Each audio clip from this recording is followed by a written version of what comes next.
इस हुकूमत का मिनी बजट, इसका तजिया आपके सामने हम रख रहे हैं। पहले तो इस्लाहात की कन्फ्यूजन का मैं जिक्र कर दूं।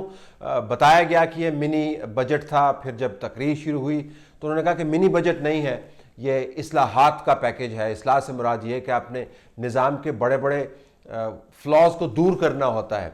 लेकिन जब स्पीच ख़त्म हुई तो पता चला कि इस्लाहात नहीं थी, बुनियादी तौर पर इस्तेदाद थी उन हलकों की के सामने हाथ जोड़कर असद उमर कर रहे थे कि जिन्होंने असद उमर के हवाले से पिछले चंद माह के अंदर अपनी राय मुकम्मल तौर पर बदल दी है और इन लोगों को बुनियादी तौर पर इंसेंटिव्स का एक बड़ा पैकेज ऑफर किया गया था। दूसरी कन्फ्यूजन, IMF हम जा रहे हैं, IMF हम नहीं जा रहे हैं। अच्छा, IMF हम नहीं जा रहे हैं, मिनी बजट स्लैश इस्लाहात स्लैश जो दरख्वास्त की गई मुख्तलिफ हलकों को इस्लाहात के नाम के ऊपर, उसके बाद हमें पता चला कि IMF जा सकते हैं, बल्कि जा रहे हैं।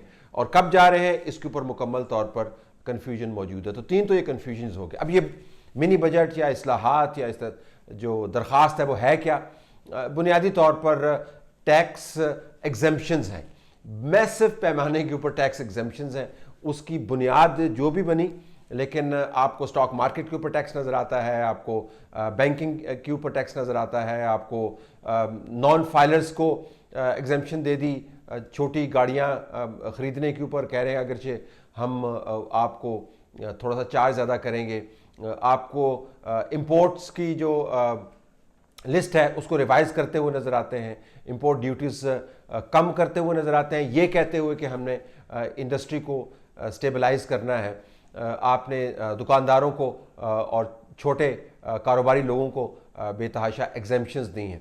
एग्जेम्पशंस देने में कोई हर्ज नहीं है अगर एग्जेम्पशंस का मकसद ये हो कि इकॉनमी को स्टिमुलेट किया जाए, और अगर उसके मुहरकात ये हो कि आपका कोई बहुत बड़ा विजन हो जिसके अंदर आपने मईशत के पहिए को तेज़ी से घुमाना होता है। लेकिन अगर आप के इंसेंटिव्स का पैकेज सिर्फ इस पर बुनियाद करता हो कि पिछले 3 महीने के अंदर स्टॉक मार्केट वालों ने, बैंकिंग सेक्टर वालों ने, बिजनेस कम्युनिटी ने और जो दरमियाने दर्जे का कारोबार करने वाला है उसने अगर आपकी दुम में नमदा ना कसा हो। तो जब ये हुकूमत आई थी तो बड़े दावे बांध रही थी कि हमने नॉन फाइलर्स को छोड़ना नहीं है, हमने टैक्स बेस बढ़ानी है, हमने लोगों को इनकरेज करना है कि किस तरीके से ज़्यादा टैक्स दें, और हमने अपने वसाइल से पैसा इकट्ठा करना है। उस दावे की आज के लिए आपको खुलते हुए नज़र आई। इंसेंटिव्स देने से मुराद ये है कि हुकूमत मान रही है कि पिछले 3-4 महीनों में हमने जो करने की कोशिश की वो मुकम्मल तौर पर नाकाम हुआ, और अब हम आपको इंसेंटिव्स देकर आपसे काम करवाना चाहते हैं, इकॉनमी को आगे चलाना चाहते हैं। जो अस्करी क़यादत है जनरल बाजवा, उनकी मुलाकातें रहीं बिज़नेस कम्युनिटी के साथ, और बिज़नेस कम्युनिटी ने जो फीडबैक दिया वो फीडबैक आज आपको इस मिनी बजट स्लैश इस्लाहात स्लैश दरख्वास्त के अंदर नज़र आता है। अब आने वाले दिनों में होने क्या लगा है? आने वाले दिनों में कुछ नहीं होगा। हुकूमत के ऊपर जो मुख्तलिफ अहम कारोबारी हलके हैं उनकी तरफ से जो दबाव बढ़ रहा है वो आपको कम होता हुआ नज़र आएगा। अवाम की इस बजट के अंदर बड़ी बात हुई। अवाम का मसला टैक्स एग्जेम्पशन से नहीं है, अवाम का मसला जुड़ा हुआ है बिजली के बिलों के साथ, अवाम का मसला जुड़ा हुआ है गैस के बिलों के साथ, अवाम का मसला जुड़ा हुआ है वो बुनियादी तौर पर गिरानी के साथ जुड़ा हुआ है, अवाम का बुनियादी मसला एम्प्लॉयमेंट के साथ जुड़ा हुआ है। वो तमाम चीज़ें अपनी जगह पर जूं की तूं मौजूद हैं।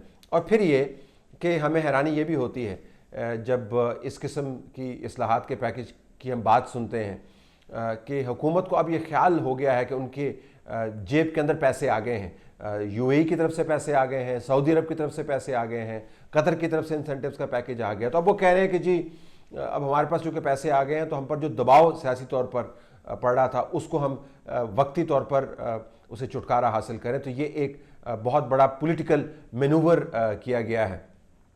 क्या करने की ज़रूरत थी, ये सवाल पूछा जा सकता है आखिर में।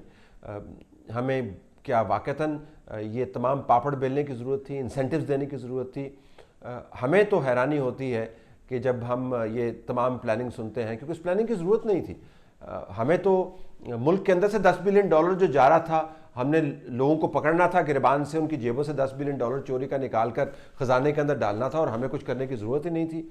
हमें जो 200 बिलियन बाहर के अकाउंट्स में पड़ा हुआ था उसको वापस लेकर आना था, और कुछ नहीं। तो हमें लोगों से टैक्स वसूल करना था और लोगों को माइल करना था कि एक दयानतदार क़यादत हमारे पास मौजूद है, हम उसे टैक्स वसूल कर रहे हैं। इस स्पीच के बाद हमें महसूस हुआ है कि असद उमर ने यकीन आने वाले दिनों में अपनी नौकरी बड़ी अच्छी पक्की कर ली है। हुकूमत ने सियासी दबाव से बचने के लिए अपनी साख को बचाया है और इस्लाहात के नाम के ऊपर टैक्स एग्जम्पशंस का एक बड़ा पैकेज दिया गया है, बावजूद इसके कि इमरान खान कहते थे कि पाकिस्तान के अंदर से एक दयानतदार क़यादत आएगी और बड़े पैमाने पर टैक्स वसूल करेगी।